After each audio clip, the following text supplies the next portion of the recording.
Hey there, y'all. It is Thursday, December 6, 2018, and this is the MMA Beat. Welcome. I am the host of this program. My name is Luke Thomas. I'm from SiriusXM, as well as, quite obviously, MMAFighting.com. Appreciate you guys joining us. We are Treyway, 3 deep today. To my left, that is Danny Segura from MMAFighting.com. And the end there, do my eyes deceive me? Mr. Boxing himself, Brian Campbell from CBS Sports. Hi, boys. Fired up, right? We talked about it before. Apparently, your experience at Wilder Fury, you were out there in L.A. Yes. Was tremendo, huh? Oh, my God. I mean, I've covered a lot of MMA, boxing, pay-per-view events through the years. Maybe I've seen fights a little bit better, but experience-wise, being drunk on the moment, the intensity that you could cut like a damn knife for all you people that hate wrestling references on this show, that was a special night. I mean, we don't have to dig deep, but you know the storylines coming in, You know the violence that we saw, you know the heroics. What a night. It was phenomenal. Now, don't forget, we'll go to your questions, comments, bitches, grabs, and smartass remarks at the end of the program using the hashtag #TheMMABeat. Let me say this again. It's not MMA Beat. It is the MMA Beat. You can see it there at the bottom of the screen, right there. Please use that. We'll take your questions and all that good stuff, and then we'll answer them at the end. And I think before you start, we should be transparent. I do want to at least put it out there that the UFC did reach out to me. They said, for this show, can I focus on the fights, not so much on gas station food? So out of respect for pork and the MMAJA, I got to... You know what? When the UFC says jump, we say how high. All right. Well, in fact, we do want to start the show this way. Are you going to Toronto at all? No. No, you're not. Okay. Well, UFC 231 takes place on Saturday. This will be in Toronto, Canada. I don't know how you boys feel. Very, very quickly, super quickly. Your level of enthusiasm, 1 to 10. 10 being like Wilder Fury 10. Well, I mean, nothing quickly. that, but I would say I'll put it at a 7.5. I'm going to go 8.5 because 2 fights, have to see it. Have to see it. I'm going to go 8.5, 9 as well. I'm more on your side. Let's start with those. There are 2 fights, as you mentioned, for titles, the main event and co-main event. Let's start at the top and work our way down. Your main event. For the UFC featherweight title, Max Holloway is going to come back. He'll be taking on, of course, Brian Ortega. Now, here's what I want to frame this conversation. What are the biggest questions surrounding all of the 4 competitors here? We'll start with the main event. We'll start with the champion, Max Holloway. This is a pretty easy one, it seems to me. Danny, I'll go to you first. In your mind, it's an open question generally, like, how is Max's health? Mm-hmm. I don't see a lot of interest in this fight independent of Max being hobbled, right? In other words, if he's healthy, the vibe that I'm getting that most people have is that he should win. But there's a question of, is he healthy? In your mind, he was on the show on Monday on MMA Hour. He's done a ton of other interviews. What have you seen? What is your degree of confidence in his recovery? So he looks all the symptoms that he showed during that fight night. He lacked energy. His speech wasn't really all there. It's non-existent in this week. We've seen it. He was on the MMA Hour and he was very energetic. You know, he's out there, you know, being himself. So that's there. I do have questions aside of that. I think, although we don't really know what happened, I think the biggest questions for me right now are not related to that, but about his weight. I think, you know, he is looking big. You know, he's not the 19-year-old kid that came in to face, you know, Dustin Poirier. You don't think he'll make weight? I think he could. I think he'll make weight. But I think he's starting to reach a certain point where he might not be able to. So I think this could very well be the last time we see him at featherweight if he does make weight, or maybe just one more after this. But I do think his featherweight days are coming to an end, and we're seeing it as we speak. The biggest question in your mind is what? I'm a little more nervous that his fighting days are coming to the end. I don't think they properly squared up what happened at UFC 226. And I don't think it's wrong to be nervous right now, to be on Brian T. Citty's side, not just to be fearful whether Max can make this weight, but to be fearful that he's fully okay. Let's not forget, I'm not a medical expert, but the medical experts don't have answers for what happened to him in July. And I came into Wednesday's press conference looking for reassurance that this isn't all just in BC's head, that I'm not just projecting something that isn't there.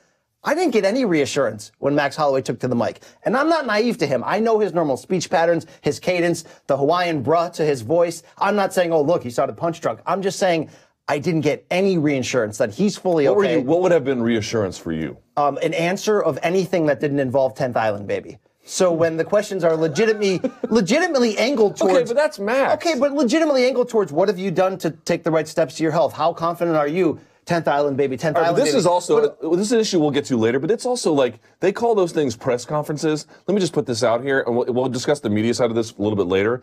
If there's a press conference and the fans are involved, it's a fan conference where the media are invited, not a media press conference where the fans are invited. You're not going to get good information at those things, ever. So expecting him to give you more than 10th Island, baby, with a gazillion fans in the audience, I guess what I'm saying is wasted, not just his words, and you're right to that point. So if I'm looking only for his actual words, I'm talking about from his presentation, from his body language. I did not remotely come off of there confident that this guy is 100% back. We know what he's been through mentally and physically this past year, being open about the depression he went through.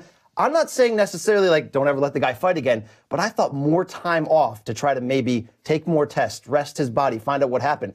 If all things are equal Saturday night, Ortega Holloway, without question, maybe aside from Conor Khabib, is maybe the best matchup you can make in UFC. Seriously, from the idea of putting two top 10 pound-for-pound guys in their absolute primes, each with their skill set that they're stronger at, great style matchup, all that.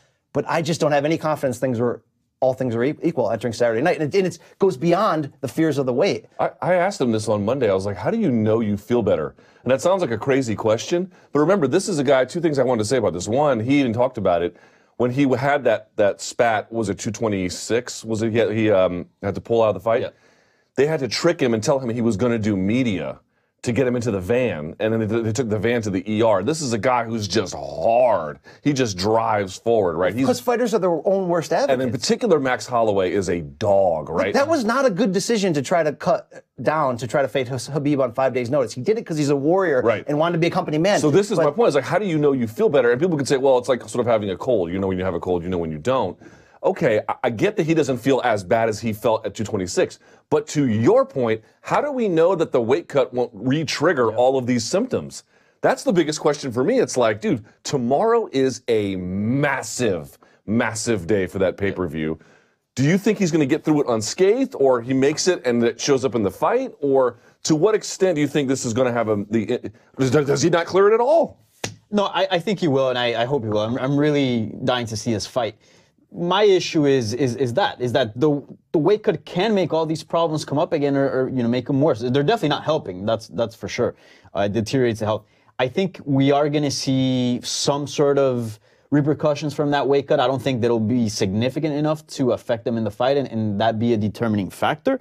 But for sure, I think we're going to see it's got to affect them. I mean, the Max Holloway that you saw fight Dustin Poirier when he first came in the UFC is a lot different than the Max Holloway we see today. I saw Max Holloway in person when he was going to fight Khabib, and he was looking a lot bigger than Khabib. Huge. Max Holloway's a big dude, and he's gotten older. He's already in his mid-20s. We know the body changes, from your teens to your 20s. So I do think he's going to make it. I hope he's going to make it. But there has to be some repercussions from that weight cut. The problem is if he doesn't make it, I know they have Renato Moicano on standby, but Moicano or Ortega 2 is not your pay-per-view main event. Okay, you bump up the women, but still, that hurts the card significantly. But it does. I feel like, why is me, Brian Campbell, and Brian T-City Ortega the only two people that seem to really care about Max's health? And maybe you just say, oh, no. But what about the argument? Seriously, Again, I'm going to put this out there. What about the argument that he passed the medicals?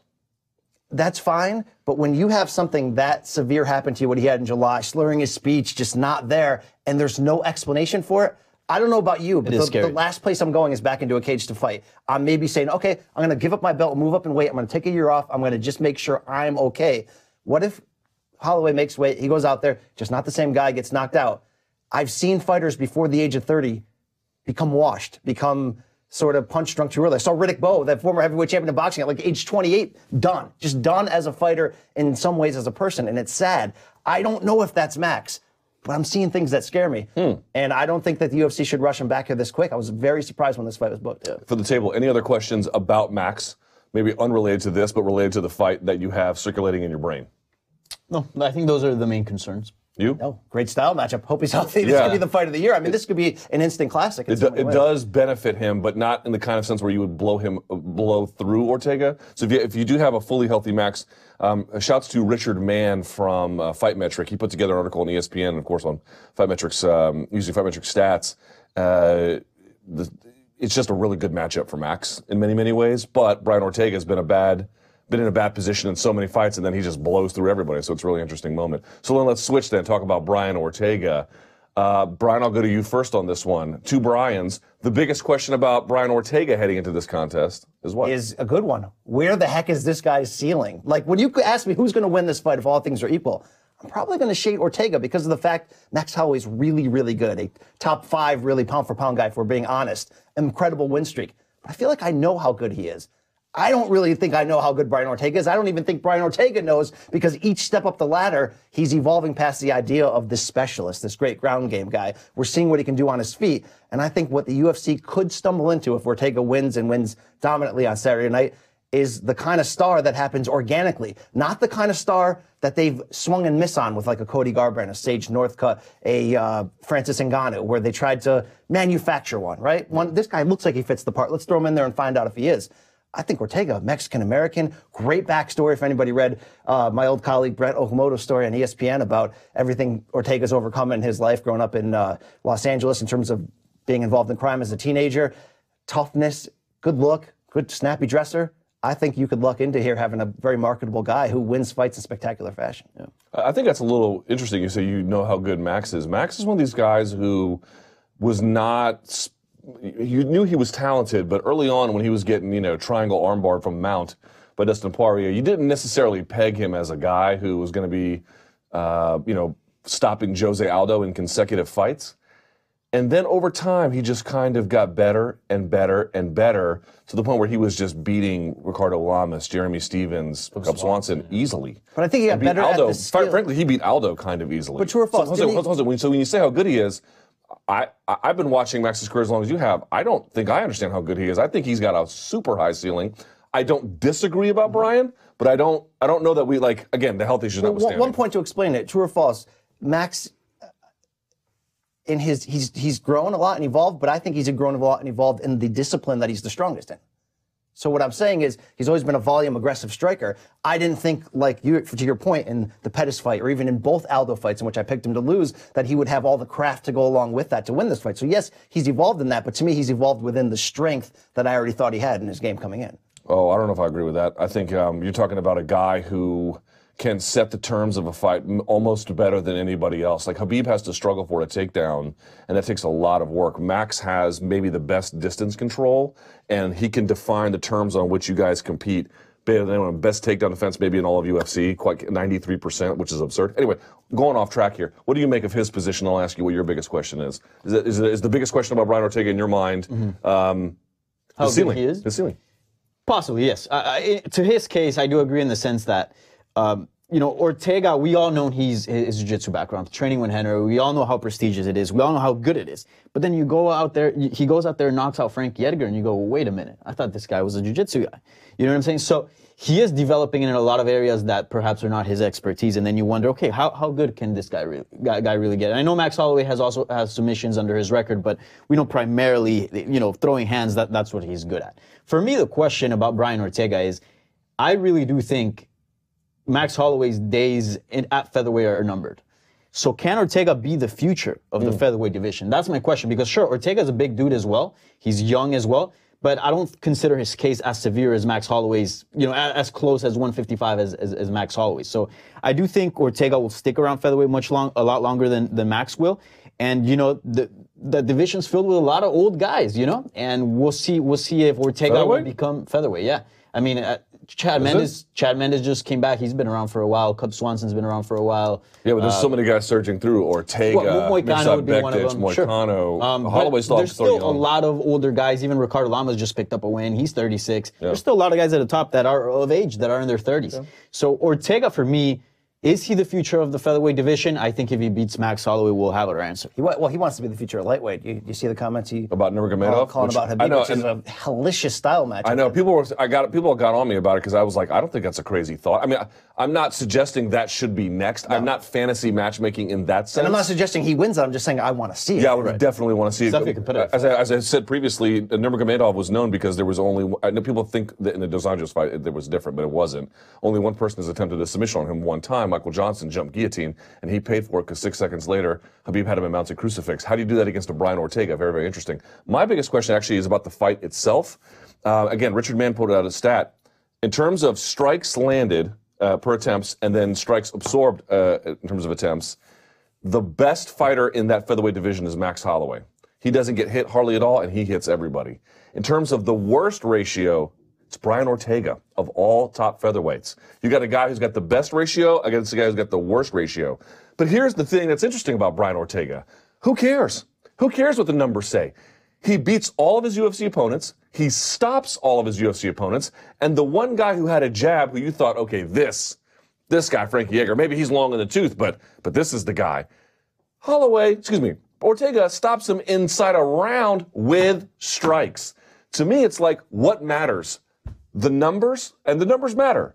Or the fact that this guy just seems to find a way to overcome him. Does his magic take us into Saturday night? I wonder what you guys make of that, the individual fight itself, the matchup. Yeah, I think it's interesting with Ortega's style, being a guy who can put on a dramatic submission attempt out of nowhere and tap you out. Does it behoove him sometimes to take a few strikes, to give confidence to his opponent, to allow that distance to be closed, to set up for him to do his own magic? Maybe that stat can be deceiving in that regard. All right, so let's go to the co-main event now. You have Valentina Shevchenko dropping down to 125. Joanna Jędrzejczyk jumping up to 125. I looked at the numbers on the UFC YouTube channel. There were more people interested in the co-main event face-off than the main event. Now, it also involves two women, and our audience is a bunch of dudes on 4chan. But fair enough. I would say this. Of the four people in the main and co-main, there seems to be a lot of buzz around Joanna Jędrzejczyk. Let's start with her for a couple of reasons, right? If she gets it, she'll be the first women fighter to have a title, 2 different weight classes. But also, if you notice, Brian Ortega, he's cool, but he's calm. Max Holloway, he's cool, but he's 10th Island, baby. Valentina Shevchenko, I must break you. And then there's Joanna Jędrzejczyk, who is a big, bold, brash personality. It seems to me, Danny, I don't know if it's your biggest question about her, but I think that she stumbled a little bit against Rose. You win this title against Shevchenko, I can't decide if she's going to pick up where she left off or she might hit another gear. That's the biggest one for me. What about you? I'm thinking the exact same thing. I think the vibe going into this fight, and I feel like a lot of people, this is judging online, what I've seen is, why do we need to see this fight? We already saw them fight in Muay Thai. We already know how this is going to go. It's almost a given out there that Valentina Shevchenko is going to run through Joanna Jędrzejczyk. I really don't think that's the case. We know that Jędrzejczyk has had really rough weight cuts. We know that's affected her in the past. She's moving up a weight class. And look, at that stare down and in the press conference, Jędrzejczyk was looking jacked, and she was not looking undersized at all next to Valentina Shevchenko. So this might be just what he needed. We might have been seeing a fighter, performing at a wrong weight class, and yet she won the title and managed to defend it so many times. I'm in no ways counting out Joanna Jędrzejczyk into this fight, and I really Shevchenko. Jędrzejczyk, no, I'm not counting her out. Oh, I see. Okay, no, sorry. Because I do feel like the favorite here is Shevchenko, right? Going into. Sorry about that. So, I think this fight is as competitive as it can be. And plus, the Muay Thai fights were 10 years ago. That was a long time ago. Plus, it's a different sport. Your stance changes. Now you're dealing with takedowns. This is not a Muay Thai fight. So I think Joanna Jędrzejczyk could very well go into second gear. And look, she even said it. I'm here to be the women's MMA GOAT, right? And I think that's possible. I mean, she's champion at strawweight. She gets a title at, flyweight if she does. And, if she goes back and forth, she definitely has a case to be the GOAT there. I was legitimately fearful for her chances in this fight because of how good Shevchenko was at bantamweight moving down. But Joanna said everything I needed to hear during Wednesday's press conference. What did she tell you? She looked the part, and when she talked about how just good she feels at this weight, how re-energized she feels at this weight, then you see her physically, and you're like, I know from talking to her for many years how bad those weight cuts were. Maybe this gives her everything she needs, but she's a volume striker. It's all going to come down to me if she can handle the power of Shevchenko, who's so calm, so patient, such a good counter striker from distance, and can go late in rounds just like Joanna can sometimes do her best work in the 3rd and 4th round. This is going to be a hellacious fight between two determined individuals. Look, I love on paper what that Cyborg Nunez fight is all about at the end of December. But this fight, to me, is even better. I think this is absolutely fantastic. So frame it, though. What's your biggest question about Jędrzejczyk? Can she handle Shevchenko's size and power? Without question. If this becomes a stand-up war where Joanna's taking too much damage from a bigger puncher, then she's going to have to have a plan B. What about my question about her returning to being, not that she has lost as popular figure, but you heard the pop for her yesterday. You can see the views online. You can just look at her personality. She stands out in a crowd, man. She really does. What do you make of what happens if she wins a belt in a second weight class? This could get her to the level of stardom that she wanted, that UFC had for her, as for a short period trying to put her in line to be the next Rousey when she was one win away from tying Rousey's defense record. Because coming back from something always makes you a bigger sort of folk hero to the fans in that regard. So she wins this title. She can claim she's the GOAT.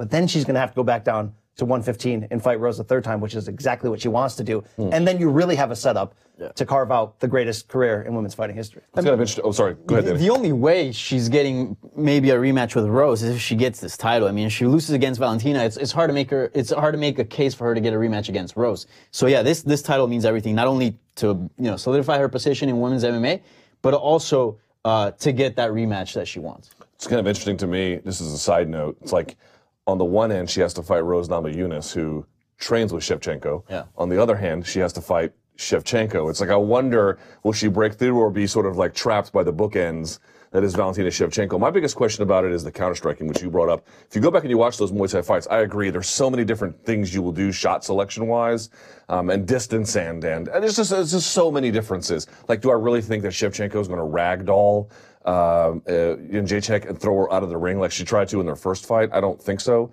However, I will say this. The one thing I have a big question is, I'm less worried about their speed and their power. I think that'll meet quite nicely.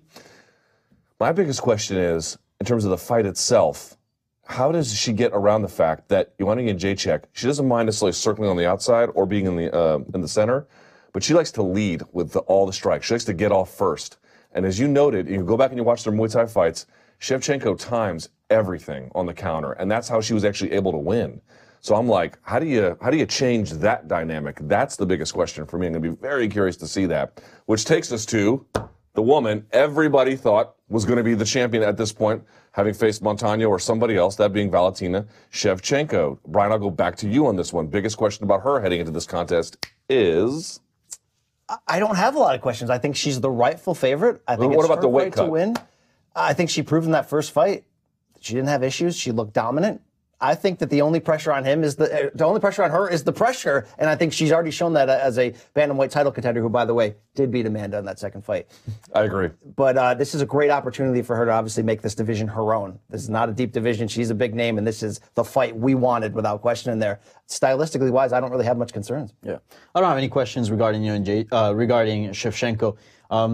I'm just curious to see how she looks at 125 with a opponent that should be in there. We saw the Priscilla Cachoeira fight, but we can all agree that fight shouldn't have happened. I'm curious to see how she performs at 125 and with an actual, legit contender in front of her. UFC put out, they put out like Free Fight Tuesdays or whatever. They put out that Cachoeira and Shevchenko fight, and I was like, man, I don't know if I think that's the best idea. But they did it. Again, for me, the only thing is not the weight cut per se, but if you beat a person 3 times, maybe you think you have their number, and then the whole game switches now, and you don't know how to adjust. I don't know how likely that's a concern I should be entertaining, but to you guys' point, I have more questions about the other 3 than her.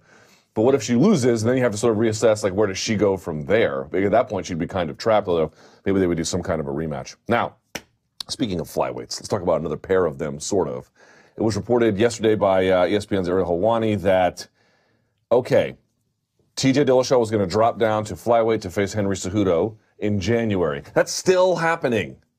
The difference this time is that it's not going to happen at UFC 233. They're going to move it to UFC on ESPN +1, which sounds like a wedding invitation, which will be a week prior at the Barclays Center in January 19th. Now, as someone who is working in New York City all the time, this is good for me. I don't mind it so much. But here's where I'm thinking about this. I'm like, wow, we'll get to the Greg Hardy stuff in a minute. How is it that you're going to cannibalize your own event, a pay-per-view event no less, for this ESPN Plus card, which, by the way, now those guys are not going to get pay-per-view points, which that sucks for them. Also, they're both SoCal guys. Now they're fighting in New York. Danny, help me understand this decision. I mean, the UFC needs a main event. It is the first card in under the ESPN era. So they want to go in there and do it with a bang. They want to put on a big event, and that is a big fight. It's a super fight. And this is what happens when you have too many events on your hands. You're gonna have to have the right main events for it, and that means moving things around. We've already seen the UFC move things around before in the past, cancel fights. This fight should be happening in California. Those are where those 2 guys are from, right? Also, TJ Dillashaw is cutting to 125. First time since he's done it in college. Wouldn't you want to give him as much time as possible if you want that fight to happen, rather than cut back already on the days that he had planned to use to make that cut? So it is a risky, thing to do. Not good for business, but at the end of the day, you got, events. You need main event spots. You got to fill. The only thing this is good for is fans. It's bad for TJ that you said. I mean, it's great for me because I'm here in Brooklyn. So for the UFC, because these are the kind of backroom conversations that should have been kept in the back room and done in advance. Instead, we're seeing it sort of played out. Look, the real reason this happens is because you're launching your first card on ESPN Plus, which means you're hoping that announcement drives subscriptions to ESPN Plus, and not having a sexy main event or something big for a title would not do that. And obviously they had trouble even finding a main event, not a suitable one, a one. So you understand why they would panic and do this. Why I say it's good for the fans is this card now really matters above just having Paige Van Zandt on it.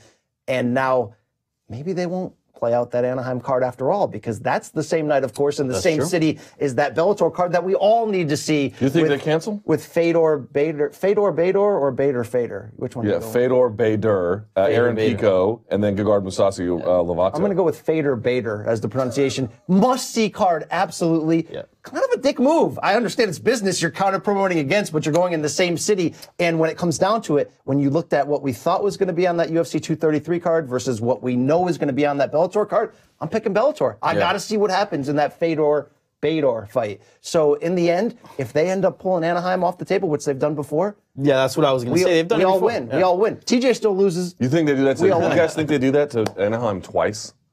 It's possible, yeah. Why not? I mean, if they don't have a main event for that card, they'll have. Well, they're more beholden to pleasing ESPN and Disney at this moment than they would financially to pull that card off. Do you think they turn Lawler versus Askren into a interim title fight?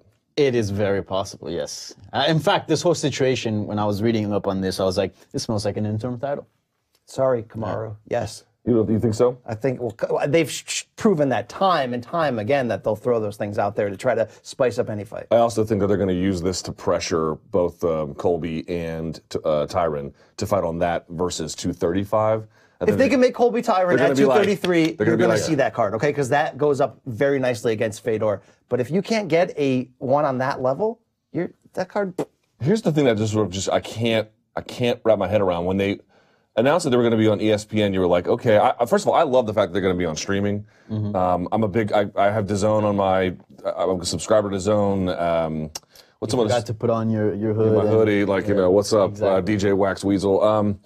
I love streaming sports. I think it's the future. I think it's the present in many ways. And I just think when you go behind a tiny little, $5 a month model and you get so much content, it just transforms your experience. It's so much better. So I really love that. I'm very happy about that. On the other hand, it's like, dude, you had less than 40 shows last year and you had to play this Connect 4 game back then. And you had to create so many titles. You're talking about the first month of your new deal and you're already cannibalizing your pay-per-view. Let me understand this. It's embarrassing. And you're going to have more shows. How many times do we have to make this argument? There are too many shows. And someone was arguing with me online, they're like, no, there's too many fighters. It's like, donk. Do you understand how these deals are made? They go to these people and they say, how many shows can we do to get a deal with you, to give you content, We're going to agree to all of them, and we're just going to sign as many donks as we can to fill the roster. It's not that they have too many fighters. The fighters are only there as a consequence of the deals based on the number of shows. But this is the world we live in. Bellator's doing a lot of these Friday, Saturday nights in the same city things that don't seem to make a ton of sense. Yeah, but Bellator can put on Donk Donkerson versus Rick Rickerson, and as long as they have a decent main event, everyone's like, yeah, whatever, it's Bellator. UFC does not have that luxury. They do not have that luxury, and they keep running into these positions. And it's like, how is this a thing still? They're going to have more shows in 2019 than they had in 2018, and they're already starting off on the bad foot. By the way, Donk Donkerson and Caveman Rickles is going to be a sick fight. Are you guys not alarmed by this at all? It's par for the course. This is the world we live in. On one level, I'm kind of like amazed. Like only the UFC could be so strong as to reshuffle the deck, which I recognize. I think it's a real thing. On the other hand, it's like, holy shit, this deal hasn't even started and you're doing this. Oh my God, what is going to happen next? I guess I'm the only one who gets the spidey tingles on this one. I'm right with you. It's just that I've savored this flavor before. I know what it tastes like. What do you think they did to get TJ and Cejudo to go? And here's why I asked that, because apparently they wanted Askren and Lawler to do it. Mm-hmm. It's just a week difference. And Lawler was like, nah, nope, not doing it. So why did the two guys fighting over a belt do it? More money and maybe the promise to defend more that money flyweight. than what they would have got on pay-per-view points? Well, maybe more secret side money and then maybe a promise to defend that flyweight title before they throw it away Riddick Bowe style into that garbage. What do you think? Same, yeah, more money. I'm betting they did nothing. I'm betting that it was just like, you need to do this. Straight up do this. You don't buy it? But it's possible. Come on, boys. Time to wake up. Time to take the red pill. Especially since we know the state of the flyweight division, which I'm sure we'll talk about that later. I mean, they can just go, okay, F it. The flyweight division's gone. And then, that fight goes away. So, yeah, that could very well be the case. But I do think in some sort of way they had to, make it up to them and put down some money. It's going to suck if TJ doesn't make weight, right? Oh, my God. What are you going to do then? Here's a question for you. Why didn't they move? And you're going to say, here's why. But no, hear me out. They didn't have a main event. And they still might move one of them. Why didn't they move like a Cyborg Nunes to that? Because here's the thing. You've got Jones Gustafsson on that New Year's Eve card. I'm not suggesting in any capacity whatsoever that Cyborg versus Nunes doesn't meaningfully make that card even better than it already is. Here's what I am saying. You can still sell a lot with just Jones Gus. Yep. Why not move that into, which, by the way, they still might move it into that January slot, but we'll see. Well, they try to make that. They wanted that fight originally to happen earlier this year, I believe around the summertime. Nunes said she wasn't ready. She needed more time. So this fight is already happening a little bit delayed. We haven't seen her in a while. We haven't seen Cyborg in a while, especially more on the Cyborg side. When the last time she fought was against Holm. Holm, yeah. So it's been a minute. I thought Cyborg fought another unnamed person after Holm. I couldn't remember. It was the blonde-haired title contender. Holm? Yana? Oh, Yana Kunitskaya? My Cyborg history is a little rusty. Yeah, I can't remember. I thought you guys were going to bail me out, but thanks. That fight was supposed to happen earlier. So now to push it back, it's a little harder. And we know that Cyborg has had, been difficult with the UFC at times to negotiate with. So I wonder how much, there's room there is to negotiate and make that fight happen, which is a huge fight. I think you're damn right, though. Look, the top point of pay-per-view sales are always casual fans. That's how you get above 1 million. You got to bring in those casuals. Casuals buy for one fight. They're not buying for Cyborg and Nunes. So I think you're right. That could have been a smart move to save. But if they don't want to move, you can't make them move. Yeah. Plus, you already signed a deal. So that's kind of interesting. Now, speaking of that ESPN Plus card, the first one, good Lord. What do you want to say about this? Greg Hardy will make his UFC debut on that card January 19th, as I mentioned, at the Barclays Center, just across the river here in Brooklyn, New York. And, okay, it's going to be on the same card as Rachael Ostovich. Now, why is that important? It's because not only does Greg Hardy have baggage as a guy who, by the way, he was convicted of crimes. It's just that he asked for a jury trial, which was his right in the state in which he was charged. And then he settled a civil lawsuit, and then the woman who he settled the civil lawsuit didn't want to testify against him in the criminal lawsuit, so prosecutors dropped it. But an initial judge did convict him, so let's just be clear about that. When Dana White's like, he wasn't charged with anything. It's like, not only was he charged, he was actually convicted, but okay. It's been expunged from his record, so it doesn't count. Now, I am not one of these guys who suggests that he should not fight. I'm not even sure I'm opposed to him fighting in the UFC under certain conditions, which is a debate we can have in a minute. But they put him on a card with a woman who just suffered domestic abuse, horrific abuse. I mean, her eye socket, the bruising is still healing. You can see it. And is trying to only to keep fighting to gut it out as a way to stand up against domestic violence. How dumb of a move was this, Brian, to put them on the same card? Tone deaf. Absolutely tone deaf. You're welcoming negative PR. You're throwing it on top of yourself. Look, when Greg Hardy comes back in any form and makes his official UFC debut, you're going to bring in half positivity, half negativity, because he's going to be a lightning rod. He's going to be polarizing. Half the people want to see a second chance and a good story. Half the people want to see him pay for his sins inside that cage. Natural. But it doesn't have to be a negative experience overall, especially if he wins. It becomes a good experience because Greg Hardy, for the most part, has said the right things. Now you're putting him in a situation to only lose. You're only heaping negativity on the situation and creating headlines that don't need to be there. This is just, who the heck is there not a QA person who are sitting there at the boardroom going, guys, before we make that official and announce that, you should probably just consider this. I don't get it. I don't think they're stupid, though, so they must have considered it and said, I think we'll roll forward. That's the part that's interesting to me, Danny. I mean, it's hard to tell what exactly they were thinking, but it could be a million things. They're so busy booking so many cards. I mean, just that month alone, they got a bunch of cards. So it could have been just, I don't know. I don't know what it could have been, but it's super insensitive. It shouldn't be happening. You're already putting your name on Greg Hardy because he will wear your UFC gloves. He will have UFC on his shirt. You're already in a way vouching for him, right? Like we're okay with him being in our promotion, even despite his history, right? You're already okay with that. that in itself is controversial, right? And people have their own views about it. At the rest, it just doesn't make any sense, and it's super insensitive. I really hope they try to fix the situation as the best they can, especially because they have so many cards after that. It's not like this is the only card that can happen. They have 11 in 12 weeks. Yeah, after that card, they have 11 consecutive. By the way, does fix the situation mean? Yeah, what does that mean? Report Greg Hardy's opponent is injured, so he'll be postponed. I mean, at this point, what's wrong? It's already, you can't undo that. But I really don't think they should be competing in the same card. I mean, Rachael Ostovich had her orbital bone broken. I mean, it was a big deal. And she's still recovering from that. And she's taking this fight sort of as it stands, as you said, like, look, my life goes on. And yeah, it's just super insensitive from the UFC. Let me put this out to the table, because a lot of folks will say, well, if he can fight a week later, what difference does it make? Okay, it's not a good look to put him on a card with a domestic abuse victim. It's not a good look, yeah. Okay, I agree. But in the end, it's like either you're okay with him fighting or you're not. Let me put my cards right here on the table. Yeah, I am okay with him getting a license, and were I to run the UFC, I would not sign Greg Hardy, but I don't run the UFC. So you're asking me, am I okay with him being signed by the UFC? I don't love it, but I can live with it, is my answer. And the reason why I can live with it is because at some point, the media should just do its job with this one.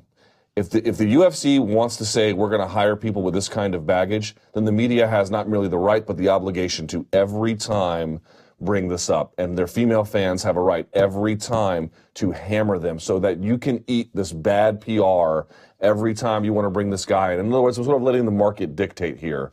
To the extent your fan base is okay with it, I don't know that, I'm not sure what I'm supposed to say. But pretty clearly the fan base hates a lot of this. Put your cards on the table. Should he get a license? Should he fight in the UFC?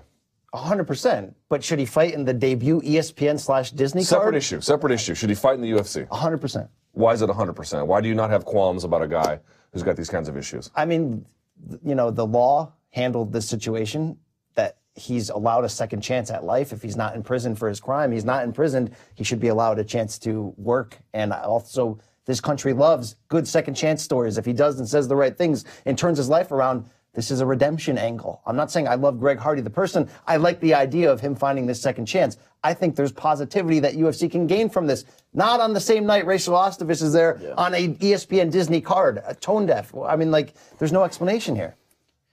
I'm split on this one.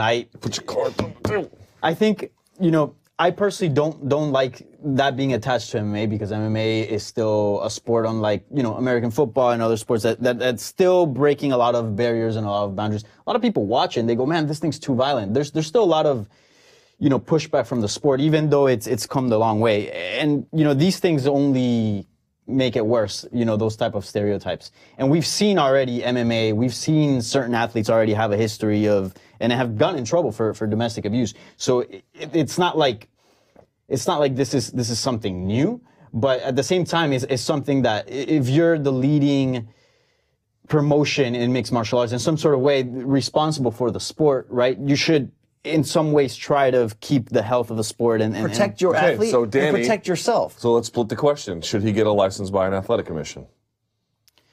I mean... But this is not the debate, though. The debate is PR. We had that debate. I want to know, but I think what undergirds the debate, or at least is a side debate relevant to it, is what role should Greg Hardy play in our lives? It's really the question we have to answer. A televised fighter. Okay, then if he can be a televised fighter, I understand it's bad PR. I agree with you. I think it's bad PR. But at some point, we have to reconcile. You have to come out and say, should this man be fighting in the UFC? Should he get a license by an athletic commission, number one? You have to get a license to cut hair in this country, by the way, so just keep that in mind. Yeah, I mean, he's an athlete. He wants to fight. They can put conditions on him. You have to keep your record clean, blah, blah, blah. Yeah. And he's looking for all the cards. Just lay them. No, I think I have a hard time seeing how he shouldn't get a license. That one I have a little bit of trouble with. But should he fight in the UFC is a very separate question. Should he be afforded that second opportunity there? Third opportunity, really. I would say to start off, no. First of all, he's not like this experienced fighter that's been kicking ass in like a bunch of different promotions, and all of a sudden he's the heavyweight champion in Bellator and has picked up a bunch of belts and he's defeated a bunch of former champs. And you go, okay, well, ideally the main goal of the UFC is to prove what? Who's the best fighter on the planet? All right, so now you got a case. But that's not who Greg Hardy is. He invested his entire life in a different sport, and now he's trying to do MMA, and he's been successful at it so far. But I mean, I would feel pretty confident that Daniel Cormier would beat him at this point. So, are we seeing elite MMA, which that's the pinnacle that's the whole purpose of the UFC, to experience elite MMA? Are we going to see that with Greg Hardy? I don't think at this stage, no. No, I mean, look, he's a heavyweight CM Punk in that regard. So it's not really about that. No, but I'm saying in theory, okay? Obviously, he's going to be way better. I'm saying in theory. So it's not about... He's got 3 wins. It's not about fighting ability. It's about UFC thinks they can make money off of him. That's why they're doing this. Not because they think Greg Hardy, the person, needs to be redeemed. So why don't you protect your investment that you're trying to make money off of, and protect your investment with ESPN launching this new thing by not attaching unnecessarily negative headlines that are going to be there regardless of when or where he fights. The difference here is that putting him on a card with Rachael Ostovich, to go back to the original debate, it magnifies her pain and his baggage. Yes. So that's the problem. I mean, what are you going to comp OJ in the front row? Like, there's things you don't do, all right? By the way, last note on this. I know you used to work at the worldwide leader in sports. I love ESPN. I really do. I watch it every day. They don't get a pass here. I know some people are like, oh, UFC did this. UFC did this. Look, UFC builds their own cards, right? Did ESPN come out today and say anything about how they were upset about this? Did any news come out, to my knowledge, changing what happened? I wouldn't be surprised if ESPN had a hand in asking for Greg Hardy. I'm theorizing about that. I want to be very clear in that regard. But this idea that it's like, oh, it's all the UFC's fault. ESPN has a hand, which I find for all the Sarah Spains and Mina Kimes and who was the one that left Get Up to go back to the West Coast to cover basketball? Michelle Beadle. For all of them, I really wonder what they would have to say about this. I agree with you. And credit the people at ESPN who have spoken out about it Who? already. Ariel and the other MMA journalists. About ESPN? You're right about how UFC never should have done that. And I don't expect somebody who works at a place to like jeopardize their employment. I mean, they're That's all not what I'm saying. in that regard, but you're right. But like everyone, I want to be clear about this. UFC, yes, of course, they're the architect of this, but this idea that ESPN is just being dragged into this position, I don't buy that at all. All right, very quickly, we have already 40 minutes deep on this show. Jesus Christ, this thing is flying by. There were a couple of fight cards over the past weekend. Daniel, let's start with UFC Adelaide. Tough night for the Aussies, huh? But you know what? It was good to see. I'm never happy to see like a young guy who people like do poorly, or at least not win. I don't think he did poorly, actually. That's not very fair to Tai Tuivasa. I thought he had a good first round, but he just couldn't keep it together. But it is good to see an old warhorse like JDS weather the storm, figure it out, and get a nice win, wasn't it? Yeah. It was kind of, that whole night was kind of like Jose Aldo's body shot on Jeremy Stevens, but on steroids, because we got, not entirely, but we got Shogun Rua beating Tyson Pedro, who Tyson Pedro is regarded, as a big prospect. He comes back from hell. He took a beating in that fight. He comes back and gets a victory. And, I've seen Shogun fight for so many times. I remember his crazy fight which is one of my favorite fights of all time, with Dan Henderson, the first one. So it was nice to see him get that victory, because that man's put in the work. Same thing with JDS. Yeah, it was a good night. It was a good night for the veterans. And, there's still stars. Shogun is a guy that can headline easily a fight night, an ESPN show for sure. The same thing with Junior Dos Santos. I don't think I can say the same thing for Tyson Pedro or Tai Tuivasa, at least just yet. Maybe Tai Tuivasa. They're brothers-in-law, those two. So maybe Tai Tuivasa. Did you know that the bigger guy drinks beer out of a shoe? I did not know. Oh, yeah, because I think JDS pissed in that shoe and shoved it down his throat there. Shout out to How'd you feel about it? I felt great. Look, from the Shogun Rua side, there's nothing better in combat sports than one of these aging veterans that we love who are playing out the twilight, come back from hell and give you that big-time victory. It just feels good. You have to enjoy it. For Dos Santos, I think he proved he's not done yet. This is still a very thin division. It always is. That's why retreads like a Roy Nelson and Arlovsky can just keep lingering in many people's top 10 heavyweight rankings. But the point on JDS is, when you call somebody a gatekeeper, it's normally negative. But he's a Gucci gatekeeper. He's top shelf gatekeeper. If you're not good enough, Balenciaga gatekeeper. He's going to send you to hell. And if you need his name at the last minute to plug in for a title defense, he's still very credible. Yeah. He's not done yet. And you know what? Like, he still has some of those liabilities that were there. I thought the leg kicks of Tuivasa, if he had really stuck with those, he could have done something. But like Overeem, he has begun to reinvent himself, really finding a way he always worked behind the jab, but now he's living behind the jab. Movement, And good movement. Remember how he boxed Ben Rothwell? Ben Rothwell. Fantastic. I'm just really, I got so much respect for JDS. Like he really just gave away a lot of himself in those Cane Wars. Yeah. But the fact that he is finding a second, third gear later in his career, I'm really appreciating. Yeah. I mean, I even popped when old guy Tito beat Bader that time when he shouldn't have. Right? You got to give it to these guys. You were gonna say? Yeah. No, that's also a good measurement to know how great a fighter is. It's not only just how good were you in your prime, but also how you can adjust and still be competitive even in post prime. We've seen that with Overeem. Obviously, we're looking at that with Junior Dos Santos. We've seen that with Andrei Arlovsky, and that just speaks to how really good these guys are. It's also a big question about Tai Tuivasa. You know, some people thought he should have lost the Arlovsky fight. Yep. We could all admit it was pretty close. And then this one, he was winning, and then he lost. So there's a question of like, okay, he's still very young in his career. I think this was his 9th or 10th fight. Yeah, and he's like 26. Exactly. So he's got plenty of time. Don't misunderstand me. But if he really wants to get to the places where he thinks he can go, and looks like he probably could, there's some things he has to tighten up and really work on. So I'll be curious to see about that. Also, I got to say this. No one's talking about this. I don't know why. Tony Martin turning into Rocco Martin. I've said this before. There are guys who come along and they're good from the word go. You know, when John Jones was beating Andre Guzman, you were like, holy crap, you know, UFC debut. And then there are guys like Demetrius Johnson who were good but got sort of slowly better over time. Tony Martin. RDA is a good one. Another was one like that. RDA got viciously knocked out in his UFC debut, I believe, right? By Jeremy Stevens. One way or the other. The point is this. Tony Martin sort of changing his name to Rocco Martin or whatever it is, like going by a different name. The guy came into the UFC good. He had good skills. He's starting to get very good. He got his black belt. His wrestling's coming along. His fight IQ has improved. And, dude, have you noticed him at all these press events? He is full of piss and vinegar, getting in his opponent's face, talking, not holding back. I am loving this new Rocco Martin. Does no one share my enthusiasm for this? Not as high as yours, but yes, he's a very skilled fighter. Dude, Jake Matthews is legit. I've always been high of him. He hasn't been able to find his sweet spot yet, but nonetheless, still a very skilled fighter. If you can do what he did to Jake Matthews, big problem. I think he gave you the Luke Thomas version of a gas station hot dog. That kind of submission win is just sex to Luke Thomas. It's just like certainly is spread across the screen. Anything else from that card that stood out to you? Jim Crute, of course, winning, getting a win over the Bear Jew.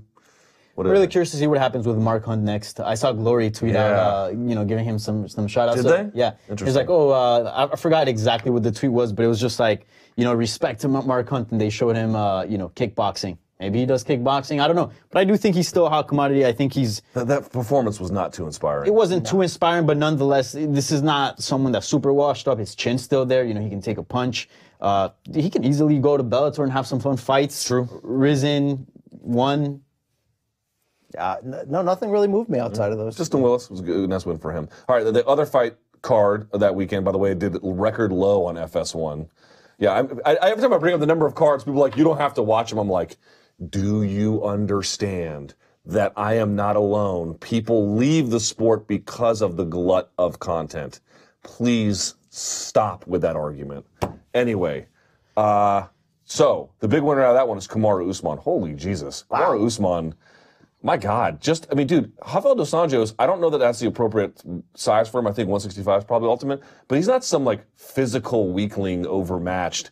And Kamaru Usman just housed him, Brian. What did you make of his winning performance? Look, I talked to him leading up to that fight, and he almost prefers not going for the knockout, which is sort of the way to make statements, to go out there and take souls. He prefers to coerce your soul and then just squeeze the life out of it second by second. This is a dominant athlete with the right mindset. I think the only thing that he's lacking is that top shelf marketability to get him over the hump. And it was interesting when he goes forth a performance that dominant where Dana had sort of been ignoring and avoiding him. Suddenly, Dana afterward is on the Kamaru train. Couldn't believe it. But you're only really on the Kamaru train if you book him in a title shot next. And I do have these fears for Usman that he is going to be left at the altar for a few different people in this welterweight title picture when nobody else deserves it more right now than him, in the same way where Max Holloway had to wait forever and pull around a 9-10 fight win streak to finally get his chance. Let me press you on that. You could make an argument like all the win, and again, I don't believe this, but let me just make the argument in the interest of having a good faith debate. People could say, well, he just beat guys that Colby already beat. Big deal.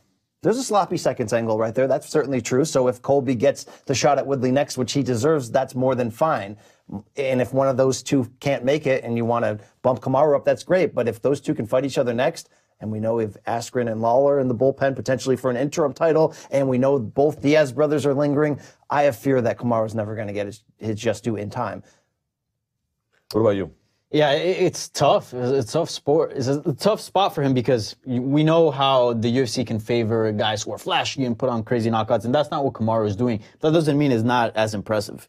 For me, going into that fight was like, okay, he's always fought these like mid-tier welterweights. Never really fought a top guy. The only top guy that he had fought before RDA was Damian Maia, who a lot of people had already beat, who took that fight on short notice, who's older. So beating RDA for me was like, okay, especially the way he did it, and he looked like he had easily 5 more rounds in him. I was like, okay, this guy's super legit. And I feel like a lot of people see that. And at one point, if the dude just keeps racking up wins, at one point, sure, he might get skipped, but at one point, if he just keeps doing what he's doing, he's going to be undeniable at one point. Well, then it begs the question: do you same reason as just Max sit in the Holloway? bullpen, or when UFC comes to you in 3 months and goes, "Hey, we want you and Stephen Thompson to headline this ESPN Plus card in Brisbane," and you're like, "Guess I got to do it." Look at Khabib. I mean, 26-0 before he got a final crack at the belt. He's right place, wrong time, wrong division at the moment. Who? Right guy, wrong. Kamaru? Yeah. By the way, beg the question does not mean to ask the question. Beg the question means to assert the premise, to assert the conclusion in the premise. It's got the grammar hammer right It's here. not a grammar hammer, it's philosophy grammar. People keep thinking beg the question means, oh, it raises the question. If it begs the question, why is the dog here? This guy's talking to somebody who eats out of a gas station. This is great. Beg the question means to assert the conclusion in the premise. That's what that means. Anyway, people get that wrong everywhere. Kamaru Usman told TMZ this week that he was offered a title shot in January. What do we make of that one? What do we roll that grenade out? Also, to your point, the UFC needs main events. Well, if Colby's not around, if Tyron Woodley has, still recovering from his surgery. Well, let me interrupt you. Was he really offered it, or is he being played in a role where Khabib was being played ahead of UFC 205, where it's like, we want Eddie to bring that price down, so, hey, we're going to offer Khabib the next shot. And and Conor to bring the price down. It's just, it seems a little bit like, why would he have to come back after 1 month? I don't think they have those plans for him right now. I hope they do. He's deserving. He says the right things. Just might be lacking something extra that can propel him to that shot. 2 people won the Ultimate Fighter. One of them was, I think, Macy, I can't ever pronounce her name, Chiasen, I don't know how you pronounce it, please forgive me. And the other one was, Juan Espino from the Canary Islands. Danny, do we have any thoughts about how they looked and what that means? Without being demeaning? Although maybe you want to be demeaning, I don't know. Well, really curious to see where Juan Espino goes. Big wrestling background, looked dominant. It was a short performance. Winning the Ultimate Fighter it's not the same as it meant, years ago when it was the Ultimate Fighter 1, 2, 3, 4, 5. But, the UFC is in need of heavyweights. Also, he appeals to, Espino can appeal to a European market because he's from Spain, and also to a Latin American market because he, knows the language and he's Spanish as well. So I think it's a good addition. On the women's side, I didn't see much from Macy's performance that tells. The finish was nice. The finish was nice, sure, and it was a back and forth fight. It was a good fight, and also from what I could tell, she was also a natural featherweight, right? Her opponent was not, so that's good in a division that we're non-existent. Basically, it's good that at least we're getting fighters. But to say that I saw something completely spectacular and No. No, if you watched the fights and you weren't moved and you can't remember or pronounce their names, did it really happen? That's a good question. Because it used to be somebody had the stamp of an Ultimate Fighter winner. It was a positive. Now it's almost a negative. Like, who's this guy? Oh, he fought in the Ultimate. Oh, all right. It's almost like a separate promotion that has a tangential relationship to the UFC at this point, rather than being like the main feeding pipeline. I feel like if you come out of Dana White's series, there's almost this like dangerous, mysterious, sexy stamp. So what was so funny about that card was that the guys who stood out and the ladies who stood out to you came from Dana White's Tuesday Night Contender Series, including Edmund Shabazian. I know his trainer gets mocked, but I'm sorry, Edmund Shabazian appears to be a very, very talented prospect. Valentina Shevchenko came on this one. Yep. Roosevelt Roberts Roosevelt Roberts finished Daryl Horcher easier than Khabib did, for crying out loud. To me, it was like such a contrast. No frills, no effing around. Here are the Contender Series guys in tough fights those guys were in, all of them. And they had nothing to show for it but victory. And then the Ultimate Fighter ones were fine. Like I didn't look at them and go, oh, this is a disaster. That's not what I thought. Yeah. But it didn't move me. Could there have been, Brian, a greater contrast between the past and the future of these feeder shows than what happened on that one. No, and I wonder if is it the structure of the Dana White series where you don't just have to win, you got to stand out among 5 other winners to get noticed and get pulled. And you get one. Does that breed shot. crazier finishes more? I mean, maybe it's just because it's Dana's name and he's hand-picking. But yeah, the tough brand has been damaged. These Dana White guys, whether it's Johnny Walker Red or anybody that's coming out of that series, the second I hear, I go, who is this guy? And then somebody goes, oh, you know him from that. Oh yeah, and then there's sort of that sexiness in that and some excitement in there. And man, I mean, I like Shevchenko's sister. She looks like a good-looking prospect here. Yes, she did. Now, I still think Valentina might have the higher upside, but it remains to be seen. By the way, speaking of Johnny Walker Red, it's what I always order when I go to Colombia. Yeah. Because in Colombia, you have to order liquor by the bottle. You can't order you can order by the drink, but no one does that. Everyone orders by the bottle. And on every menu, Johnny Walker Red is the cheapest everywhere you go. So I always get that. All right. Time now, before we forget, for Under the Radar, maybe a story you didn't see or something that's happening in a week field where main events get moved and Greg Hardy's on there with domestic violence victims and God knows everything else that's happening. Is there a story out there that maybe we didn't see? We'll start on that end and work this way forward. Brian Campbell, what is Under the Radar? I got 3 words for you. Sexy Yama. He's back, brother. Is that 3 words? That's 3 syllables. words. 3 emotions just came out of me right Sexy there. Yama is 4. Wipe this off. Signing with 1 championships at the age of 43. I loved Akiyama during that brief UFC run. Never seemed to find what he was looking for there. Really a good-looking man, though. We got to be really honest with this. Well dressed as well. Well dressed. Did you guys Has see a great the promo? character. Not a promo, but one took out a social clip of announcing that Sexy Yama's in the promotion. And it was almost, I believe there was no actual fight footage. It's just photos of him and videos of him just posting up with like suits and just He wears a suit, always well tan. Yeah. I mean, maybe the Chris Lieben loss, he never got over the hump there and never recovered, but one is doing things that are making me want them to get a North American TV deal and making me want to watch them, and this is just another along that line. Yeah. At 43, where's he going? Nowhere. He's going in my living room because I'm going to watch him and enjoy him. Number 2, if I can... the world's largest ever historical Surgeon General sports organization that ever existed in mankind, whatever title they're inventing for themselves this week. Anyway, I beg to differ. Was that the one? You know they cured weight cutting, right? My second thing was Dave Meltzer of this website did report that the Liddell Ortiz 3 sloppy Super Bowl only did 40,000 Now, we shouldn't be surprised because of how poorly it was promoted. Golden Boy MMA, grand opening, grand closing. But for the people that don't like these fights, now I'm degenerate, I live for these fights. I didn't like this one. For the people that don't like these fights, the defense is always, well, look at Bellator. They do such insane ratings. You're going to keep seeing Kimbo against Dada 3,500 in a heart attack match. You're going to see whatever. This, I think, proves that there is a limit. There is a line that you don't go across. And when you go across it and you don't move product, maybe we shouldn't be doing it. I disagree a little bit. Here's what I think. There's probably 3, it's more than this, but 3 major kinds of people who looked at Chuck Tito and thought to themselves, no, yes, and in the middle, if it's free. The biggest issue for me was Bellator put all that stuff on TV.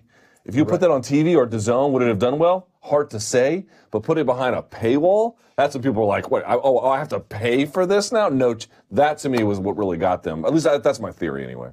All right, Danny, what's under the radar? So, Kron Gracie, one of the best grapplers out there, is headed to the UFC. He was fighting. He was already fighting. He already had an MMA career over at Ryzen. Although there wasn't much buzz, obviously, because of the distance and where it was happening.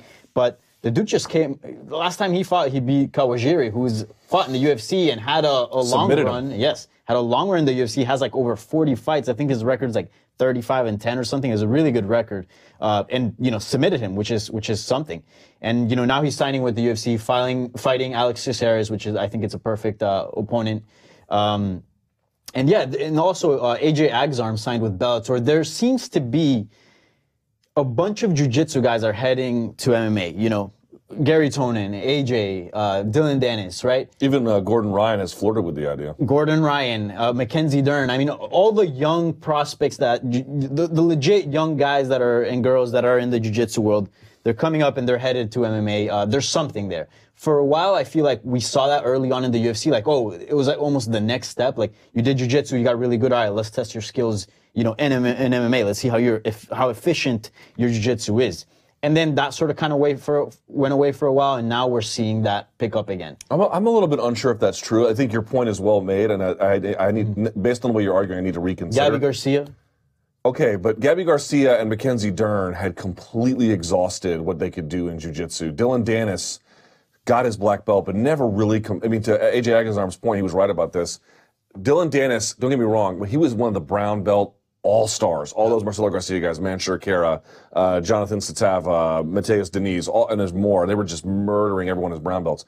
He went to black belt, and that's when he kind of went on a different path. He didn't really extend himself. AJ Agazarm did extend himself. Dern extended herself. Gabby extended herself. Nonetheless, still all very you've got skilled jiu-jitsu guys. Gary Tonin at a very high level. Yeah. For sure. But the bigger ones, to me, like the bigger fish, like the Buchechas, Keenan Cornelius, like the really, really, really high-level ones on the men's side, they haven't really come over. Women's, yes. Men's, no. Like, who was the last? I mean, if Gordon Ryan goes... If Gordon Ryan goes, that would change the debate. That would change the debate, for sure. If Keenan came over, that would change the debate. And I feel like it's just a matter of time to, more make that step. And we've seen already, I feel like the more do it, the more we'll look at it and look, I can make a lot of money doing MMA more than jiu-jitsu, although the jiu-jitsu world has become profitable in recent years, still not nearly as close as MMA is. And, if you can go to a promotion that will give you a favorable matchup, won't put you against the killer, yeah, why not? Now, speaking of jiu-jitsu, my under the radar is two events to keep in mind this weekend. One will be a Polaris 8, takes place on Sunday, I believe at 4 p.m. East Coast time. I need to be careful about the time, but it's on Fight Pass, so you can go look it up. They're actually trying to crown a champ. They're going to have a champ in one weight class. Keenan Cornelius go up against Craig Jones in another weight class. You'll be like, who's Craig Jones? Craig Jones is this guy who came around a couple of ADCCs ago, and no one had ever heard of him. He was this Australian black belt, and all of a sudden he was like beating Morello Santana, like by triangle. He beat Hamilo Bahal, and you're like, what? Who's that? Who's this? Who's Craig Jones? That's Craig Jones. So he's really, really good, and he'll be facing off against Keenan. Also on that card, Benson Henderson's on that card. Nicky Ryan, Gordon Ryan's little brother's on that card. There's a bunch. UFC bantamweight Brett Johns is on that card, and also in your world on Saturday. I don't think there's much buzz for this. Vasil Lomachenko is fighting, is he not? Pound for pound king, yes.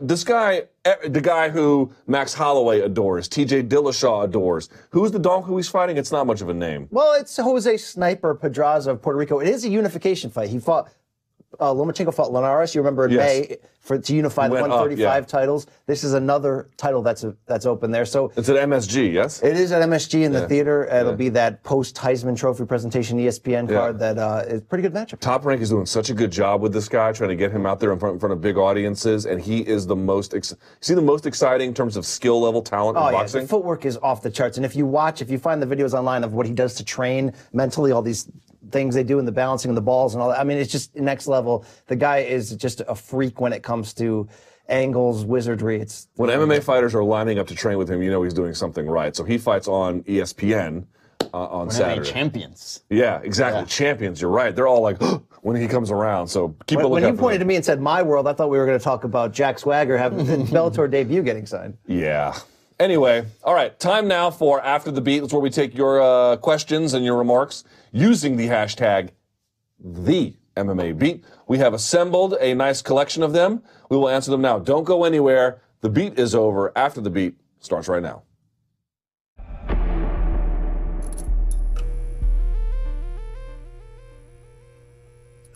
All right, we're back. Time now for After the Beat here on MMAFighting.com. I am Luke Thomas. That is Danny Segura, and that is Brian Gas Station Campbell. As I mentioned, we have assembled all of your questions and comments. We have put them together in this segment. We will answer them now. Keep sending them as always. I always go and look at all the old ones too. So use the hashtag #TheMMABeat. All right? All right. Let's do this. First one up. Danny, you go first. What are the chances that the winner between Max and Ortega ends up fighting Khabib in a super fight? Not next, but eventually? Yeah, eventually. Pretty high, especially if Max Holloway wins. Because, as I said before in the beat, on the previous segment, Max Holloway's days at 145, I don't think he's going to have many fights left in that division. I think he eventually is going to go up to 155. I think he's one of the best fighters out there, so I think he will find success in that weight class. I don't see Khabib going anywhere. They do have history because they were going to fight at UFC 223 in Brooklyn, so there's something there. Plus, it's a pretty good matchup. It's a pretty interesting matchup. So, yeah, I would say so. There's a clear difference here between super fight, meaning as the champion, they go up and face Khabib as the champion, and I can't make the weight anymore, so I'm moving up to lightweight. Champion versus champion is not going to happen because lightweight is the deepest division in all of MMA, with many deserving folks in line to try to get a shot at Khabib's belt. So you don't think the UFC would maybe, let's say Max Holloway, keeps defending his belt. You don't think the UFC will skip whatever rightful deserving contender there is to make that fight? No, because there's been people that are waiting through the Conor era waiting for a chance at the title, and everyone in line there is pretty damn sexy in terms of making a fight that would be action, that would matter, that could bring some eyeballs on it. So no, you're not going to see that anytime soon. Khabib's got a hellacious run of names waiting to try to get through him, and they're all going to be fantastic. I think that either of those fights would be great. Ortega versus Nurmagomedov or Holloway. But don't they do that when they're desperate, though? When there's no one left for those guys to face? Could be. It's hard to say exactly, like, how much does the winner here blow up even more? Sure. You've got Max out there, dapping it up with Drake, which is always a bad sign, but certainly is an indication of some kind of celebrity. And I thought you liked Drake. Yeah, I'd rather get stabbed in the ear with Crocodile Dundee's Bowie knife than listen to Drake. But be that as it may, he certainly is a celebrity. And then you have Ortega, who I just feel like, they're waiting to light the fuse to his rocket ship. So it's like, it's just hard to know which one would be bigger, but they'd be good for different reasons. One would be all on the ground. And then the question is, I made this point about Max before 223. Dude, his takedown defense is lights out. Is it lights out against Nurmagomedov? I don't know. But I'd be very curious to see, right? I'd be very curious to find out. So it'll be interesting. All right, next. Okay, Brian, this person says, I just received my first holiday bonus from work. Should I let my family know I got one? For context, I'm single, so I don't have a significant other to share it with. What do you think? What's the right way to handle that? How random is this? If you're single, no, keep it completely to yourself. Because I thought it meant if I'm married, then it would depend how strong your marriage is and what direction your marriage is going. No, keep it all to yourself, please. What do you think, Danny? What's the right way to handle that Christmas bonus in that context?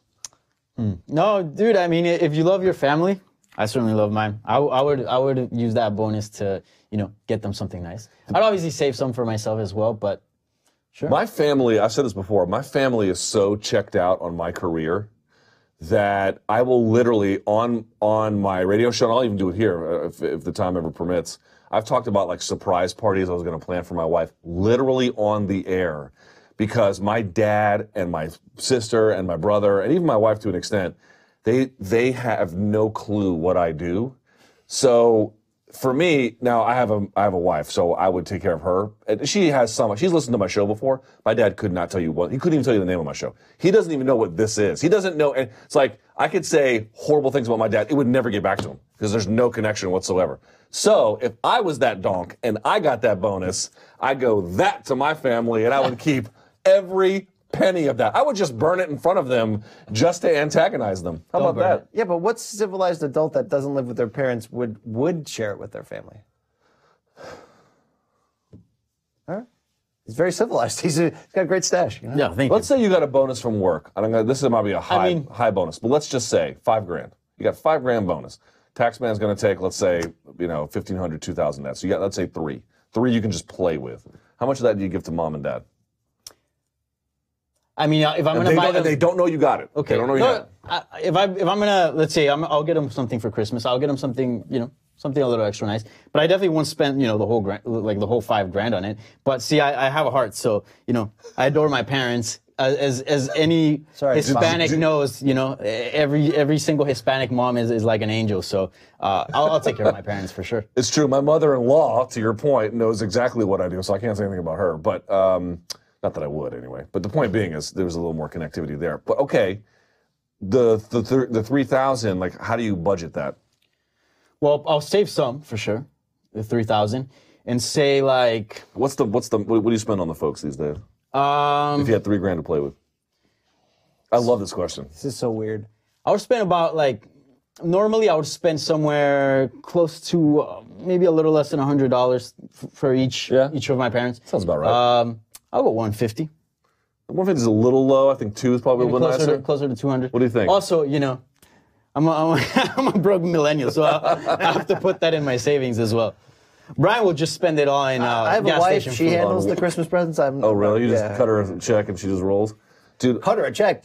All the funds flow into fair her. Fair enough, yeah. My thing is, my mom's deceased, but my dad is 72, and he is all out of F's to give.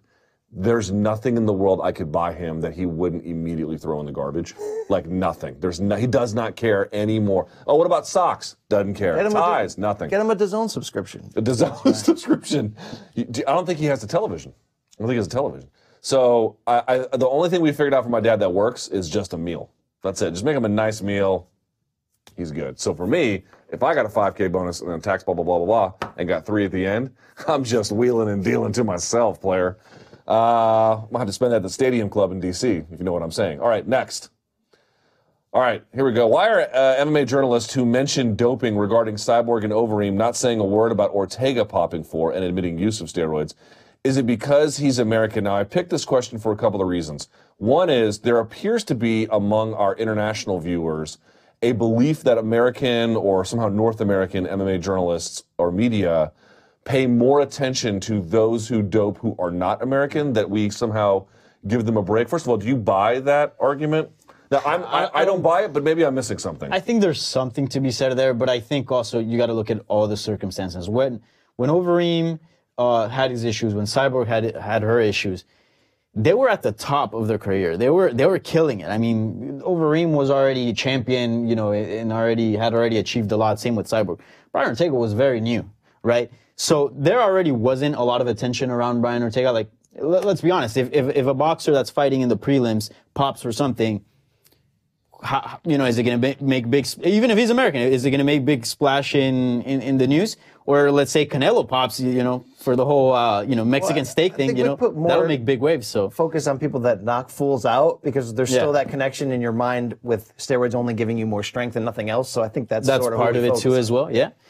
You know, Ortega's known as mostly a grappler. Cyborg and Overeem really have been vicious strikers for you know, the majority of their career.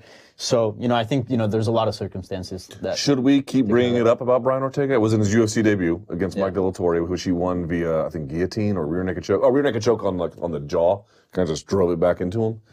What's the rule there? Like, my feeling about it is it's like... I think it's been asked already. It's been already addressed. I mean, if you go online and look it up... It was pre-USADA, by the way. Yeah, if you go on and look it up, like, there's stuff about this since he's never popped. He's went through all of those tests. Not only that, but we know how strict USADA is, and, you know, still nothing. So I think at this point, you know... Testing is largely theater, Danny. I know people don't want to accept that, but it is. But point being is, yeah, I'm fine with... Look, we covered it. He hasn't had any issues since. Yep. There's not been some massive change to his physique one way or the other. Great hair, though. Great hair. In fact, maybe, you know, I don't know what he's taking for the hair, but it looks phenomenal. Maybe it's just Pantene shampoo. I don't know. But to me, it's like, if we covered it at the time, I guess what the question is why doesn't he have a reputation for it, right? Overeem's got whether it's deserved or not, Cyborg deserved or not, Josh Barnett deserved or not. You can all make those arguments there, but why doesn't he have one? Again, one would be he hasn't failed multiple times. It's just the one. Yeah. So early. It was so early in his career. There's a statute of limitations, a certain amount of wins, you sort of get away from that. Yeah. Plus, we didn't really see a huge change in his physique. With Overeem, I feel like we got that. With Mohawked Belfort, I think we saw that. I think we saw that as well, yeah. All right, next. What would your perfect, this is for you, Brian, gas station Christmas feast... Hold on, let me say something here very quickly. Before you answer, you should know you have created a monster. Now, in my bowels. Yes. No. Now, when I field questions for After the Beat, there are at least half a dozen about gas stations now. So this was one of the better ones I thought you could really dig into. Gas station feast. Take it away, Maestro. You got to go to Cumberland Farms. They've got not just the hot dogs on the rollers, but they have all those, from the buffalo chicken ones to the sausage, egg, and cheese scrambled egg ones. You ever had those? No. I don't know. See, the thing is, I don't want to know what's in them. I played 35 and over pickup ball on Tuesday night. On the way home, even though my light on my car was on E, I'm telling myself, don't stop, don't stop, don't stop. I pulled right in and I feasted, brother. Is 35 and over basketball, is that like Seymour Phillip? What's his name? Seymour Hoffman in the Ben Stiller movie? Buckets! It's more... raindrops! More competitive and sweaty than that. You know, Along Came Polly. Yes. That was it, yeah. But, you know, I housed some hot dogs. But, you know, if you're looking for a Christmas feast, if you're looking for top shelf, I don't know if you have Cumberland Farms in your area, but they know what they're doing. They got a lot of stuff priced right around $1.20. What do you wash it down with? Oh, you got to go to that fake Slurpee machine they have there, and you got to go with the watermelon flavor. It's fantastic. How much money do you spend in a feast? Well, that's the thing. You can spend Under about $4 and you can feed a couple people. I feel like you got to go heavy on the feast. I think you have to hit like a 20 spot on that one. Well, if you get there early enough, they got the 99-cent pizza in a bag as well. So Yeah. you can really mix it up. And when I mean mix it up, you know. How is Wawa not the #1 choice? Oh, if I lived near a Sheetz in Pennsylvania or a Wawa in New you can get a Jersey. Schmuffin. Oh, my Have you ever been God. to a Sheetz? What's up? No, never. No. So a Sheetz has this thing. Correct me if I'm wrong. You ever been to a Wawa? Yes. So you know how Wawa has like a place where you can order sandwiches and they make them in yeah. front of you? Sheetz is the same thing, but they kind of put like a spin on it. So they have bagels and muffins. They call them, was it schmagels and schmuffins? Something like that. Dude, my brother, who, went to college, swears that a schmuffin is the best thing you can eat. You've never had one? Never. Oh, wow. And it doesn't sound too appealing. Oh, it'll give you the sheets too. Seriously, you can go on the computer and put anything inside of a grinder that you. Here's one thing that's true. Cumberland Farms never been there, notwithstanding. I do think this is true. I'm going to throw this out there. If you ever have a road trip through America, not every part of the country has good gas stations for food. I'm going to make a claim here, and I know it's bold, but I'm going to stick with it. I think the South has, generally speaking, much better gas station food than the rest of the country. See, I was going to say that pocket of Pennsylvania, New Jersey, Delaware, Maryland is really the sweet spot on that. Have you ever gone down to some of these Georgia gas stations? Oh, yeah. You've done the Stuckey's. I've driven to Florida multiple times. You've done the Stuckey's bit Oh God, with yeah. the pecan log roll and all that. Oh yeah. Well, no, you're not talking about like organized breakfast buffet. You're still talking about a gas station. Yeah, you still have to be able to pump gas there. Yes. Well, there's a difference between sit-down restaurant that's at a gas station that happens to have a breakfast buffet and an actual gas station where you're going life or death on that rolling machine. Right. Where the hot dog's been circulating for about 3 days. Right. And if you go to the That's his Mass Pike favorite. on the way to Boston, they got the hot dogs with the cheese in the middle of it, which is Let me ask. This is a true story. I can tell you mine. Let me ask. What's the grossest place you ever ate? Wow. How much time do we have? I mean, really, it's. I mean, I've eaten at every gas station I've ever been to. Let's be honest, right there. You ever been to one? It was like, I don't know if this is a good idea. I got a better conversation. What's the worst gas station bathroom you've ever been in? That's a longer topic right there. What about you, Danny? Can you remember like the worst place you ever ate? At a gas station, no, but I have eaten good food at a gas station. No, before. I'm talking about like a place you were like, I don't know if it's a good idea to eat here. I'm sure I have, but I just can't remember. In Colombia anywhere? Generally, Colombian street food is actually really good. My wife won't let me eat it. Really? Yeah. I eat it all the time. Good? Yeah. You remember the bloody sock game, Game 6, 2004? Oh, what's his face? Red Sox at Yankees. The MAGA guy? I was there, and beforehand, you know, they got hot dog carts outside Yankee Stadium. One of them is a $1 hot dog cart. I set an ALCS record with 7 hot dogs right outside before I went in. You're like Joey Chestnut, only more trifling. So that's known as the bloody sock game and bloody other things as well. The grossest one was my first job when I moved to DC, I was across the street, still there. It's Camelot. It's a strip club. I ended up getting thrown out of there once. But I would go there for their 4 p.m. buffet. Yeah, there's the line, by the way. There's a line and everything. Yeah. I stay on this side of the line, which is gas station hot dogs. Strip club buffet is on the other side of the line, just so people know the makeup inside of this character and that one. Yeah, I would go there because it's like, what's better than, I don't know, fish sticks and strip club together? Yeah. It's a pretty good combo. Shamrock Gracie 4, Liddell Ortiz 3. That's what you just saw right there. I used to do it. I haven't done it in a while, but I used to do it. All right, next. Let's see. What would be a proper punishment in Luke Thomas's America for not using Vibrate? Here's what he's talking about.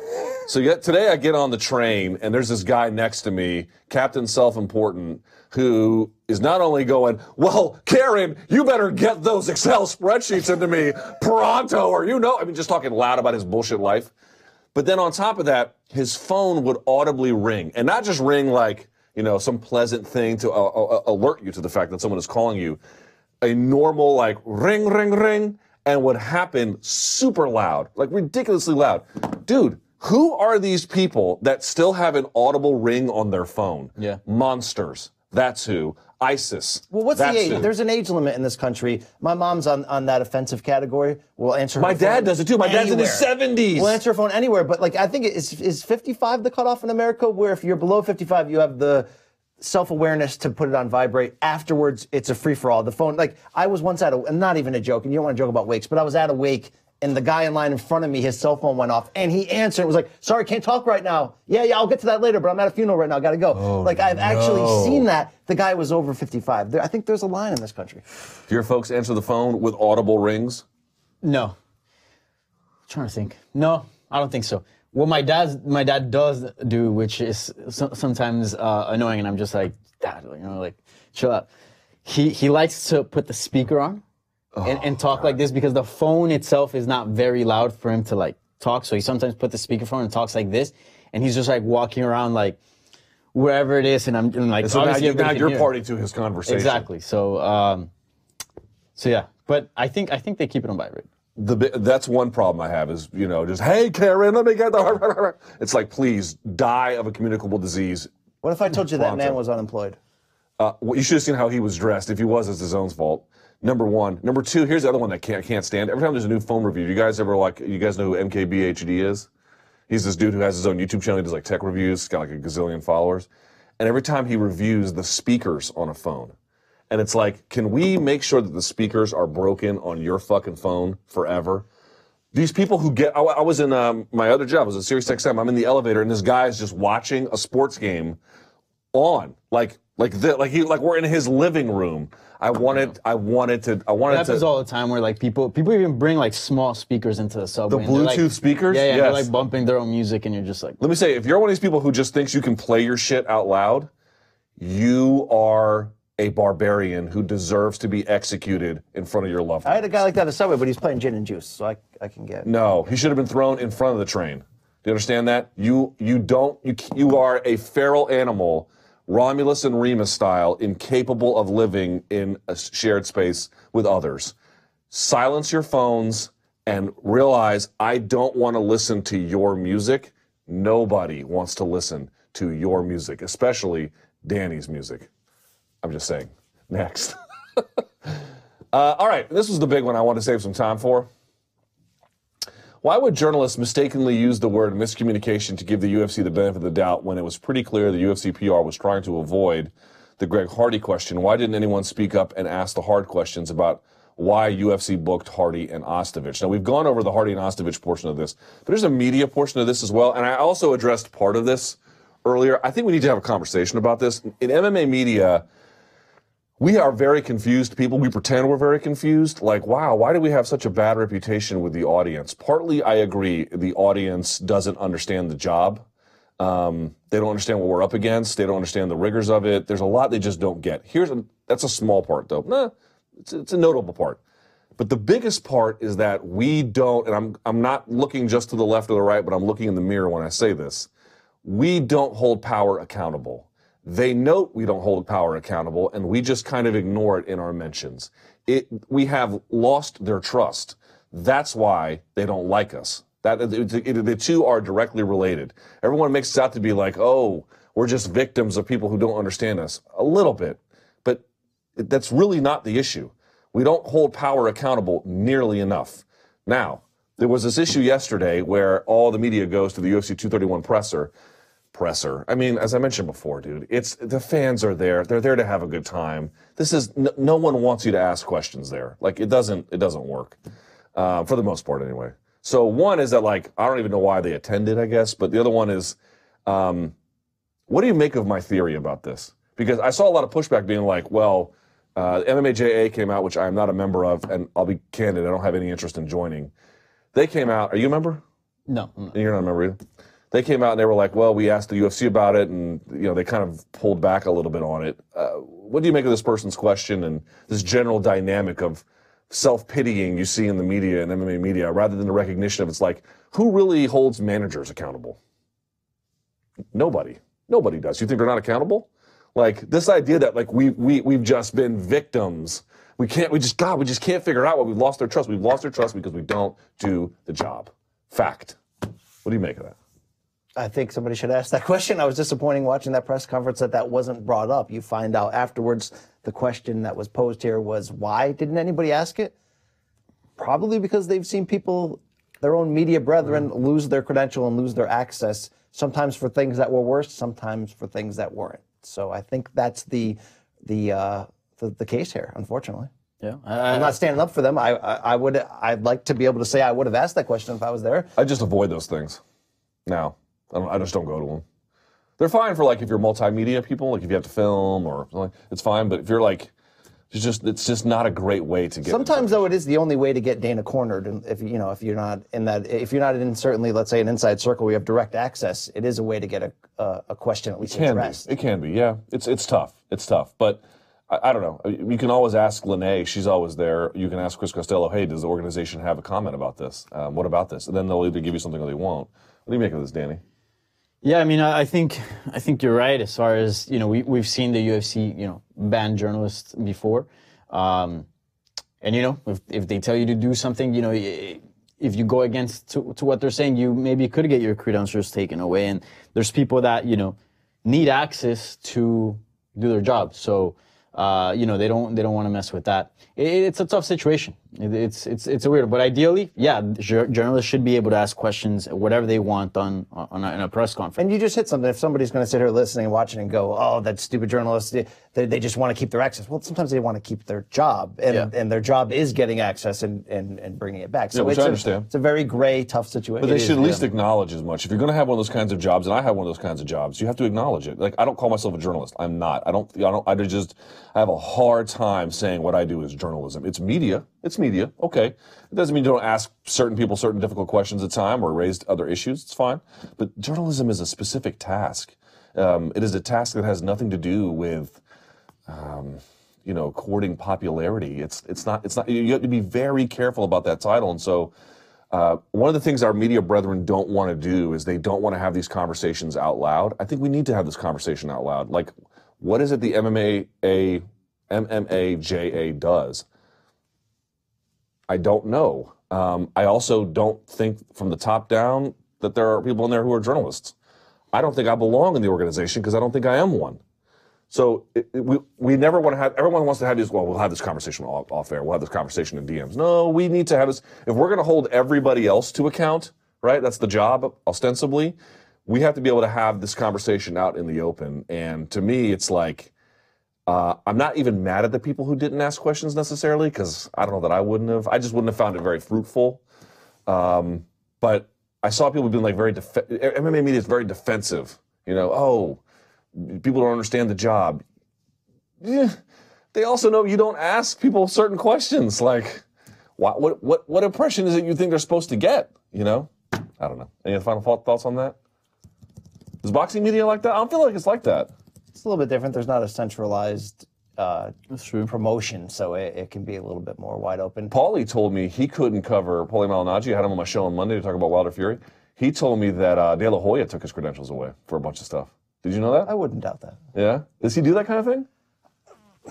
It happens. It doesn't happen to... Does Arum do that? It's happened to people, but not like I've seen it in MMA, where it can be like a lifelong death sentence. Yeah. It can be more of a temporary... You piss somebody off, you can try to diplomatically work your way back. Why do you think that is? I mean, it depends on the offense, ultimately. Offense? Yeah. I mean, sometimes it can be not agreeing with somebody's opinion. It's a lot of hot-headed people running these situations. Not everybody gets... Well, y'all got real quiet with this one, huh? Not everybody gets what media gives them. It's, it's media, it's journalism, but it's also promoting their fights. Yeah, but that's the thing. It's like part of it is promotion, but I feel like we've gone out of our way to teach them that that's what we do because we've done too much of it. That's true. That's, I think, my issue.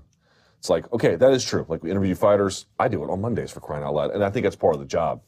But it's also part of the job to be like, wait a second, that don't make any sense. But, all right. Conversation for another time. Now, today is what? The 6th, so next week will be the 13th. Let me think about this. And after the 13th will be the 20th. I do not know if we're on next week or the one after. I cannot keep anything straight anymore. Are we on next week? Do we know? Well, I guess we'll find out. We will find out, bucko. We should be. I don't know. I'm kind of tired. All right. Well, the week after is that 232 fight week? No, it's the week after that. Yeah. And I know there's going to be an MMA Beat in Vegas that week because I'm going to go to that one. So that's what's going to be kind of interesting. So either next week or the one after. We'll see. I don't know. The answer is nobody knows here. Nobody knows. Joe doesn't even know. He doesn't know shit. All right. Thank you guys so much for watching. We really appreciate it. Keep those questions, those comments coming. Hashtag the MMA Beat. We always appreciate when you guys watch. And by the way, subscribe to the channel. And don't forget, we have a whole crew out in Toronto, out in the 6, covering this event. So there's a lot more coming your way in terms of coverage of that event. 10th Island, baby. 10th Island. 10th Island is in full effect. So thank you. Toronto City. Yes, thank you guys so much for watching. We appreciate it. For Brian, for Danny, I'm Luke. Hands up, chin down, let him fly.